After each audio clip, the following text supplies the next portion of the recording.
মাগরিবের নামাজ শেষ করে তখনও জায়নামাজেই ছিলেন শিখা আক্তার শিল্পী। ওই সময় হঠাৎ তার ওপর ঝাঁপিয়ে পড়ে দুই দেবর, শ্বশুর, ননদ ও ননদের স্বামী। তারা সবাই মিলে শিল্পীকে উপর্যুপুরি কিলঘুষি আর লাথি মারতে থাকে। এক পর্যায়ে আধমরা ওই গৃহবধূর হাত পা চেপে ধরে ধারালো অস্ত্র দিয়ে বলা হয় হাত পায়ের কোনো একটি, নয়তো চুল কাটা হবে। প্রাণে বাঁচার জন্য শিল্পী তখন মাথা এগিয়ে দেন দেবরের দিকে। এরপর চুল কেটে নিয়ে উল্লাস করে তারা।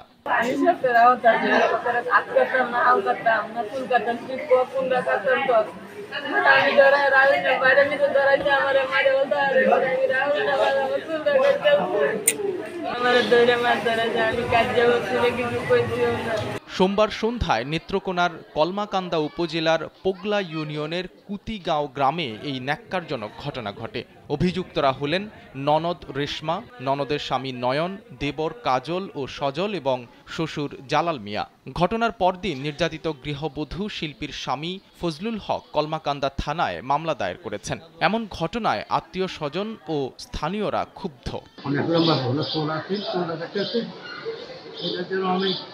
আমি আব্দুল ভাই আমি এটা তার সর্বোচ্চ যে বিচারটা এটাই আমি আবেদন করতেছি।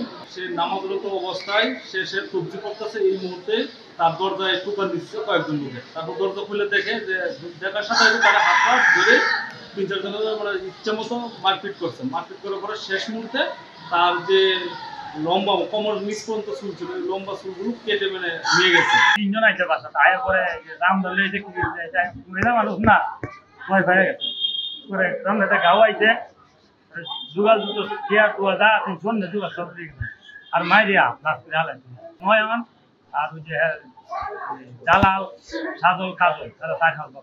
জানা যায় নির্যাতিত গৃহবধূর ননদ রেশমার বিয়ে নিয়ে দ্বন্দ্ব ছিল বড় ভাইয়ের সঙ্গে। ভাইয়ের সঙ্গে সেই দ্বন্দ্বের জেরে ঘরে একা পেয়ে নিরপরাধ ভাবির ওপর ঝাঁপিয়ে পড়ে সে। তবে শিল্পীকে মারধর করার ক্ষেত্রে ননদের চেয়ে এগিয়ে ছিল দুই দেবর ও শ্বশুর। এ নিয়ে মামলা হওয়ার পর গা ঢাকা দিয়েছে অভিযুক্তরা। অনেক চেষ্টা করেও তাদের বক্তব্য নেওয়া সম্ভব হয়নি। মামলার প্রেক্ষিতে পুলিশের পক্ষ থেকে জানানো হয়েছে তারা বিষয়টি খতিয়ে দেখছেন, ভুক্তভোগীর কথা শুনেছেন। আসামিদের গ্রেফতারের সর্বোচ্চ চেষ্টা করা হচ্ছে। যত দ্রুত সম্ভব তাদেরকে গ্রেফতার করে আইন অনুযায়ী ব্যবস্থা গ্রহণ করা হবে। মামলা হয়েছে, এই বিষয়ে মামলা হয়েছে, আমরা আসামি গ্রেফতার চেষ্টা চালাচ্ছি।